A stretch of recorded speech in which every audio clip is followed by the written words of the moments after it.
तो दोस्तों नमस्कार। आज पंजाब नेशनल बैंक की वैकेंसीज आउट हो चुकी है। पंजाब नेशनल बैंक की लोकल बैंक ऑफिसर की वैकेंसी आउट हुई है। तो उसके नोटिफिकेशन के रिगार्डिंग हम आज बात करने वाले हैं।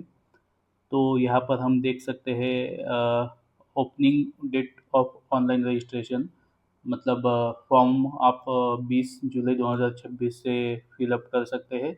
और अंतिम तारीख जो है फॉर्म फिलअप करने की वो है 9 अगस्त 2026। तो ये दो इम्पोर्टेंट डेट्स आप याद रखिए। आज की तारीख से मतलब 20 जुलाई से फॉर्म भरना चालू होगा और उसकी लास्ट डेट जो है वो 9 अगस्त है।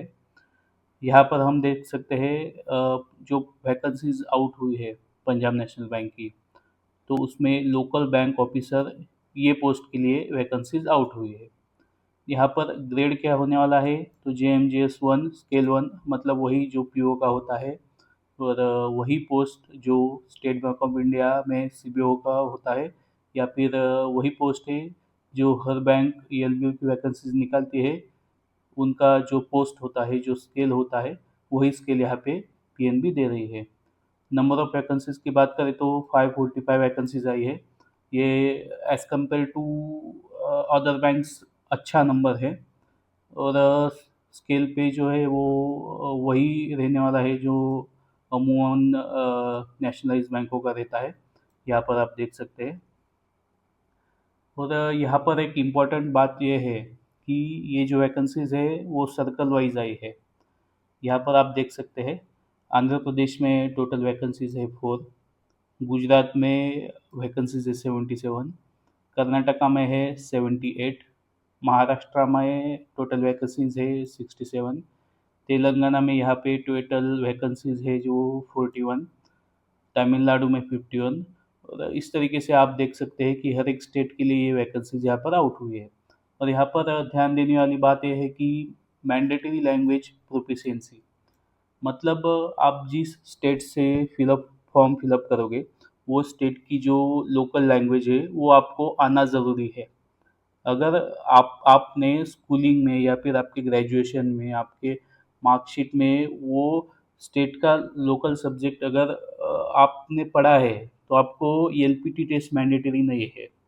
अगर आपके स्कूलिंग सर्टिफिकेट्स में वो सब्जेक्ट वो स्टेट का लोकल लैंग्वेज का सब्जेक्ट नहीं है, तो आपको ELPT देना पड़ेगा। तो ये एक इम्पोर्टेंट बात आप याद रखिए। तो इसके आगे हम देखेंगे यहाँ पे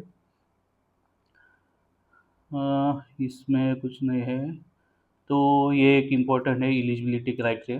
एलिजिबिलिटी क्राइटेरिया में application submitted only one state. तो ये एक इम्पोर्टेंट है कि एक ही स्टेट से स्टूडेंट जो है एप्लीकेशन फिलअप कर सकते हैं। Proficiency in the specified language of the state, जैसे मैंने आपको बोला कि ELPT जो है वो मैंडेटरी है, तो वो इस हिसाब से हर एक स्टूडेंट की ELPT होगी जिसके स्कूलिंग सर्टिफिकेट में वहाँ का लोकल जो लैंग्वेज है वो उसके सर्टिफिकेट पे मेंशन नहीं है, या फिर उसने वो सब्जेक्ट पढ़ा नहीं है, तो उसकी ELPT वहाँ पर होने वाली है। तो ये सब है। इसके आगे जो है important request change state category any other detail not permitted. एक बार अगर फॉर्म फिलअप हो गया तो उसके बाद कोई भी डिटेल्स आप चेंज नहीं कर सकते, ये यहाँ पर मेंशन किया है उन्होंने। नेशनैलिटी ठीक है।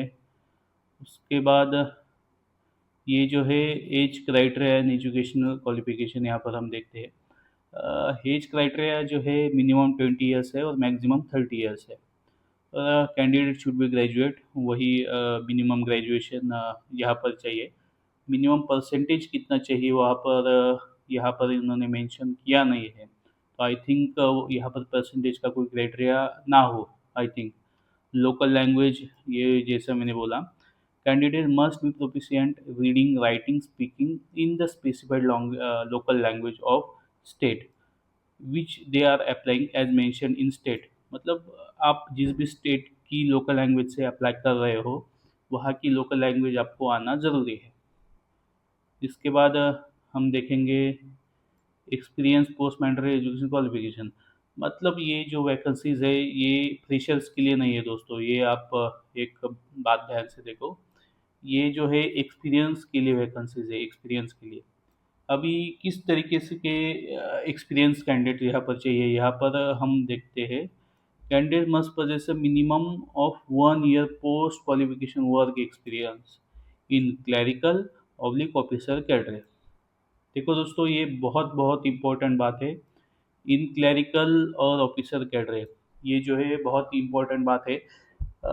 हम जो देखते हैं जनरली, जो स्टेट बैंक ऑफ इंडिया का सीबीओ का वैकेंसी आता है, या फिर अदर बैंकों का एलबीओ का या जेडबीओ का वैकेंसी आता है, तो उनमें उनमें जो मेंशन रहता है, they generally required officer cadre या फिर मैनेजर ग्रेड का एक्सपीरियंस उनको रिक्वायर्ड रहता है। तो यहाँ पर उन्होंने स्पेसिफिकली मेंशन किया है वर्क एक्सपीरियंस इन क्लरिकल और ऑफिसर कैडरे, मतलब दोनों का वर्क एक्सपीरियंस यहाँ पर वो कंसिडर करेंगे। मतलब आप अगर किसी प्राइवेट बैंक में काम कर रहे हो, किसी गवर्नमेंट बैंक में काम कर रहे हो, किसी प्राइवेट बैंक में क्लरिकल के पोस्ट पे हो, असिस्टेंट मैनेजर हो, डिप्यूटी मैनेजर हो, हर एक पोस्ट के लिए वैकेंसीज ओपन है। सिर्फ यहाँ पर क्या है, मिनिमम 1 ईयर ऑफ एक्सपीरियंस चाहिए होता है। तो ये है। तो यहाँ पर मैक्सिमम 2 इंक्रीमेंट यहाँ पर मिलेंगे, ये भी उन्होंने दे रखा है यहाँ पे। कैंडिडेट मस्ट में प्रूफ पर यहाँ पर आपका एक्सपीरियंस सर्टिफिकेट जो है उसका प्रूफ उनको लगेगा। मतलब जो भी कुछ रिलीविंग लेटर है या फिर जॉइनिंग लेटर है, जो भी एक्सपीरियंस सर्टिफिकेट है वो उनको लगेगा। अभी इसमें जो है एक्सपीरियंस कौन सा चाहिए, ये बहुत सारे कैंडिडेट्स का सवाल रहता है कि कौन सा एक्सपीरियंस कंसिडर होता है ऐसी वैकेंसीज में। तो यहाँ पर मैं बताना चाहूँगा, एक्सपीरियंस जो है वो आरबीआई के सेकंड शेड्यूल में जो बैंक्स आती है, जैसे एचडीएफसी बैंक है, आईसीआई बैंक है, हर एक कमर्शियल बैंक है, वो बैंकों का एक्सपीरियंस यहाँ पर काउंट होता है। या फिर स्टेट गवर्नमेंट में या फिर पीएसयू बैंक है, उनका यहाँ पर एक्सपीरियंस काउंट होता है। तो यहाँ पर हम देखते हैं cut off dates for eligibility. Cut off dates for purpose of determining age shall be one first, ये इम्पोर्टेंट है यहाँ पे। मतलब 1/7/2026 तक आपका जो एलिजिबिलिटी क्राइटेरिया है, मतलब जो या जो भी एज वगैरह है, वो आपका फुलफिल होना चाहिए। The eligibility mandatory experience counted completion of graduation shall be record as a closing dates of online registration date. ठीक है, ये ठीक है। यहाँ पर रिलैक्सेशन जो है वो हम देखते हैं।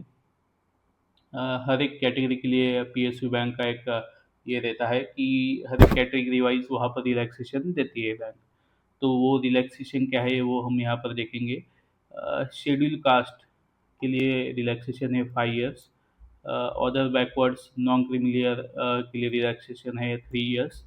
Person with benchmark disability as defined under the rights of person with disability act 2016, 3 years की यहाँ पर रिलैक्सेशन है। एक सर्विसमैन कोई होगा तो उसको 5 इयर्स का है रिलैक्सेशन। पर्सन अफेक्टेड इन 1984 से उनको जो है 5 इयर्स का रिलैक्सेशन है। The maximum age specified para, ठीक है। ठीक है, इसके बाद जो हमारे लिए इम्पोर्टेंट है, अदर प्रोविजन, एक serviceman, person with benchmark disability, ठीक है, ठीक है। विजुअल ब्लाइंडनेस, ये सब जो है डिसेबल कैंडिडेट्स के लिए उन्होंने सब गाइडलाइंस दिया है। मल्टीपल डिसेबिलिटी, इसके बाद जो है इकोनॉमिक विकल्प ईडब्ल्यूएस के लिए क्या क्राइटेरिया होना चाहिए, ये आप सबको तो पता ही होगा। यहाँ पर आप एक बार फिर से देख लीजिए, 5 acres of agriculture land and above, residential flat 1000 square feet and above, मतलब ये इसके ऊपर अगर कोई होगा तो वो ईडब्ल्यूएस में नहीं माना जाएगा। ये आप एक बार देख लीजिए एडवर्टाइजमेंट में अच्छे से। डिस्क्लेमर, वैकेंसी टेंटेटिव, हाँ एक डिस्क्लेमर है, EWS vacancies are tentative and subject to further directives of the government of India and outcome of any election subject to terms of जो है। मतलब यहाँ पर जो है वैकेंसीज में भी कम ज़्यादा हो सकती है। सिलेक्शन प्रोसेस से यहाँ पर हम देखते हैं। सिलेक्शन प्रोसेस में ये जो है ऑनलाइन रिटर्न टेस्ट होने वाला है आपका, स्क्रीनिंग होने वाला है, एलपीटी होने वाला है, followed by personal interview.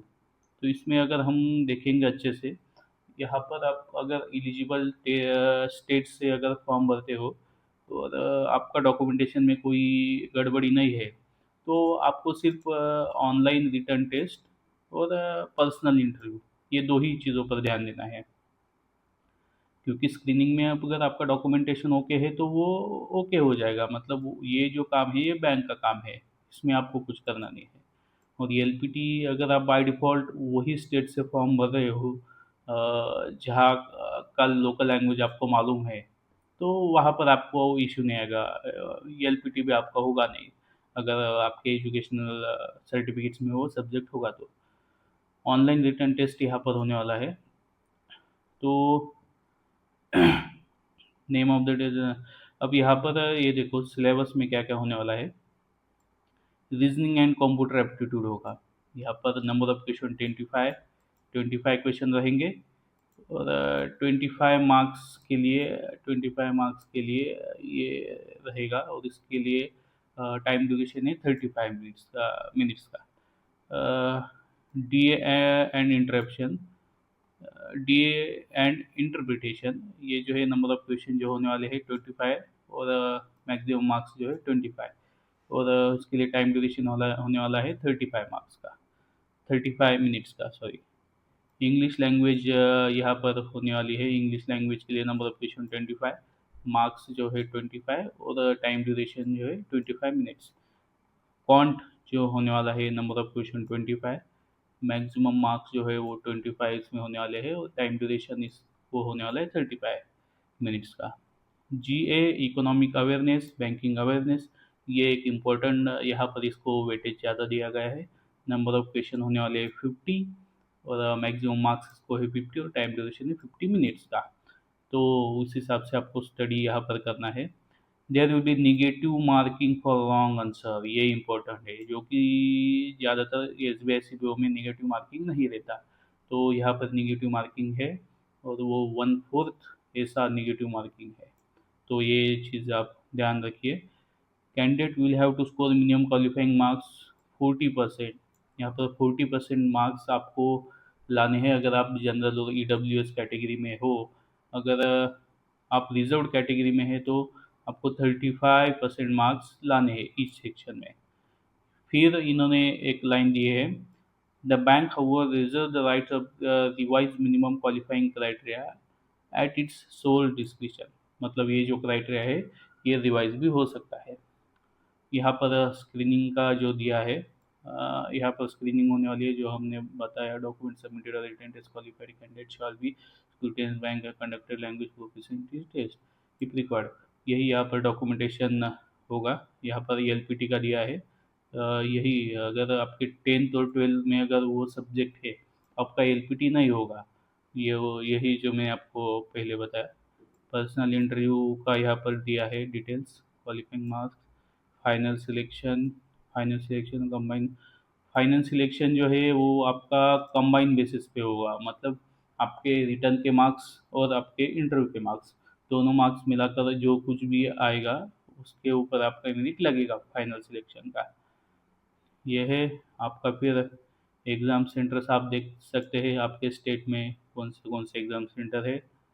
Andhra Pradesh, Arunachal जो एग्ज़ाम सेंटर है आप देख सकते हैं यहाँ पे। तो इसके बाद जो है आपके लिए इम्पोर्टेंट एज सच यहाँ नहीं, लिस्ट ऑफ डॉक्यूमेंट्स आप देख लीजिएगा, एक बार गो थ्रू कर लीजिए। Call letter, written test, action against, ये एक है एप्लीकेशन फ़ीस जो है वो नॉन रिफंडेबल होने वाली है, और यहाँ पर आप देख सकते हैं एप्लीकेशन फ़ीस जो है S C S T P W D category candidates के लिए जो है वो 50 प्लस जीएसटी, यहाँ पर ये हिसाब से वो होने वाली है, और अदर स्टूडेंट्स के लिए 1000 प्लस जीएसटी 18%, तो 1180 ये ऐसा फीस होने वाला है। तो दोस्तों ऐसा ये वैकेंसीज़ है Punjab national bank local bank officers का। आपको अगर कुछ भी डाउट है, कुछ क्यूरी है आपको, और अगर कुछ जानना है ये एडवर्टाइजमेंट के बारे में, या फिर कोई भी बैंकिंग एग्ज़ाम के बारे में जो एक्सपीरियंस बैंकर्स के लिए होती है, तो आप नीचे कमेंट में आपकी राय बताइए। Thank you.